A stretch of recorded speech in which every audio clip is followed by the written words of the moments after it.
Aliás, a gente foi lá no... Onde ficava, né, mesmo o... Que a gente foi lá em Recife. No Quilombo? Em Palmares? Isso! Que é um passeio que super vale a pena fazer. Eu achei bem emocionante. É mesmo. Emocionante em que sentido?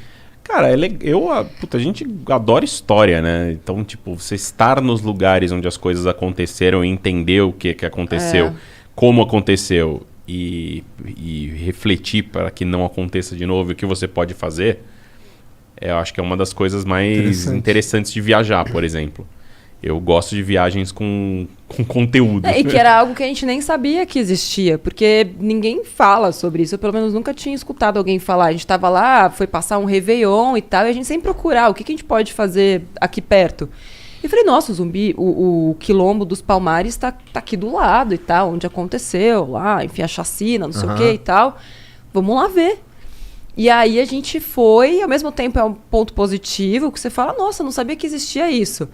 E é bem estruturado, né? E é bem estruturado, asfaltaram, colocaram lá uns bloquetes e tal, enfim. E aí falaram pra gente, olha, a gente recebe pouquíssimas visitas, recebia pelo menos até então, porque era um caminho de terra, enfim, as pessoas iam um pouco longe, né, da cidade, lá de Recife.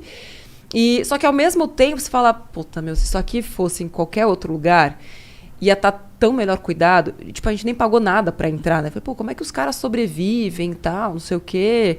Aí você tem ali umas lojinhas, enfim. É bem cuidado, mas você fala, putz, se tivesse uma estrutura... se a gente preservasse a nossa história, se a gente preservasse essa cultura, de novo, né? A mesma coisa que acontece com ditadura e tal. Se a gente colocasse um holofote sobre isso... talvez nós estaríamos melhor, assim. Com certeza. Isso foi uma questão minha com a escola brasileira que sempre me pegou. Eu aprendi muito mais sobre a Revolução Francesa do que qualquer coisa sobre o Brasil. Napoleão, tive que fazer biografia dele, mas nunca tive que fazer biografia de um presidente foda do passado, tá ligado? Talvez a gente nunca tivesse tido um, sei lá. Mas, sei lá, eu acho que a história realmente do Brasil é totalmente menosprezada pelos brasileiros, ou pelo menos... pela estrutura educacional pública, né? Eu quero refrigerante. E privada, porque eu só estudei em escola privada. Não, e outra, né? Depois você vai descobrir que a história que te contaram na escola não é história real. Pedro Álvares Cabral descobriu o Brasil. Né? A Lei Áurea lá, né? Enfim, pô, é tudo mentira. Sim. Contaram uma história pra ficar bonito, não a história real. De verdade. Né? E aí você cresce, na verdade, com contos de fadas, não com história de verdade. A escola vira um negócio de resenha de um livro de fantasia. Pois é. Tipo, como você compra a nossa fantasia que a gente estipulou pra você? Você compra bem? Exato. Você entende tudo sobre ela? Beleza, passa aí. Inclusive, recentemente, a gente tá meio... e o Érico embarcou nessa comigo. Recentemente, eu descobri a história de uma mulher brasileira que é a primeira mulher investidora do Brasil. Eufrásia Teixeira Leite. A Eufrásia começou a investir na Bolsa em 1880. Já existia bolsa no Brasil nessa época? Já existia bolsa no Brasil nessa época. E aí, Eufrásia, lá de Vassouras, Rio de Janeiro, 16 anos, ficou órfã, herdou fazenda lá dos pais, né, fazendeiros. Ela tinha uma irmã. Se ela ficasse no Brasil, ela teria lá toda a fortuna dela, ela ia ter que ter um tutor, homem. E ela falou, Eufrásia, muito louca, falou, não... Bora, mana, bora pra França, que tinha lá uma ligação, tá, um parente lá. Lá elas seriam donas do próprio nariz, foram. Pois Eufrásia começou a multiplicar a fortuna da família. Meio que ela multiplicou por 100, assim. Na França? Na França. Ela era dona de uma esquina na Champs-Élysées. Ela, enfim, Eufrásia, assim, mandava e desmandava e tal. E Eufrásia... tinha um relacionamento com um cara chamado Joaquim Nabuco, que vocês já devem ter escutado na escola. Que nem era lá essas coisas, mas está nos livros de história. Ele tem seu valor, era um abolicionista e tal. Perto de Eufrásia. A questão não é o valor do outro. Não rebaixa o cara pra subir a moça. Tudo bem, ok. Mas o que me revolta dessa história é que Eufrásia não estava nos livros de história. E quando eu descobri que Isso é Eufrásia revoltante. existia, e a Eufrásia multiplicou a fortuna, não teve filhos, ela deixou toda a herança dela para a cidade de Vassouras, construiu o hospital, construiu o museu, Caralho. deixou de herança tipo, para construir escola, um monte de coisas lá. Deixou um legado, assim, sabe? De mudança, de transformação, de educação. E eu nunca fiquei sabendo que essa mulher existia.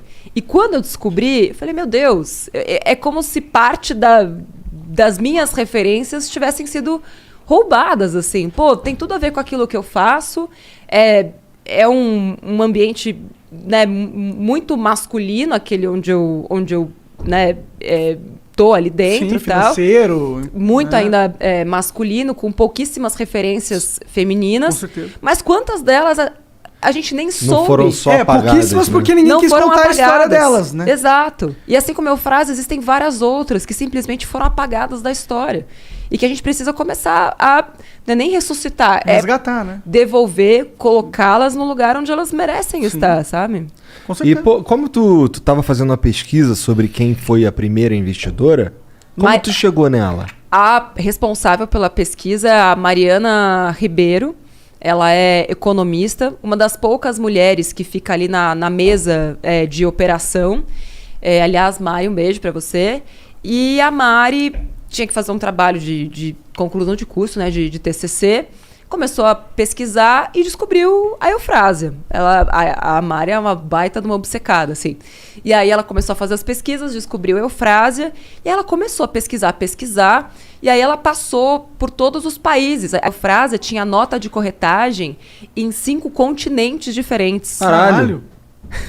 Pra vocês terem uma ideia. Numa época que era tudo feito por carta. Por carta. Se a gente pegasse o patrimônio da Eurásia naquela Eufrásia. época. Da Eufrásia? Eufrásia, desculpa. Eurásia é outra porra. Putz, dá algumas toneladas de ouro. Era em ouro, Bilhões. né? Tipo, ela era uma bilionária da época. Era bilionária da época. Ela tinha fortuna equivalente à fortuna do... Ela tinha uma fortuna maior do que a fortuna do próprio Dom Pedro. Caralho! Eufrásia é foda. E os caras só Nossa, não puseram ela ela é na muito história. foda. É interessante Como porque... é que some com uma pessoa dessa na história? Ah, não sumiu hoje, tá falando É só sobre você ela? não contar a história, né? É só você não contar, né? A história... Porra! É só você não contar. Então, tipo, ela morre, ela não deixa herdeiros.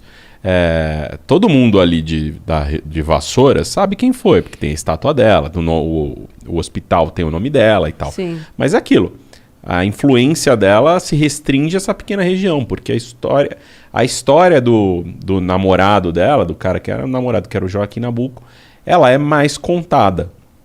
E ela continua sendo contada, porque, enfim, é mais fácil você ter heróis masculinos. O que é triste, mais triste dessa história é, assim, uma pessoa que poderia ter sido a heroína de infância da Natália. Poderia ter sido Nossa, nem me fala que dá vontade até de chorar. poderia ter sido sua inspiração, como, porra, eu tive tantas inspirações. Pô, a minha maior inspiração era a Mafalda. Tipo, era a única personagem que eu conseguia ter qualquer tipo de conexão, porque eu não me conectava com princesa. Foda-se as princesas, sabe? Pô, a Mafalda era a minha maior heroína de infância. Eu vejo, tipo, quando eu descobri que o Kino morreu, eu quis morrer também junto, assim, Entendi. sabe? E poderia ter sido Eufrásia de fato, estudar na escola essa porra. Mas a gente vai fazer isso. A frase estará nos livros.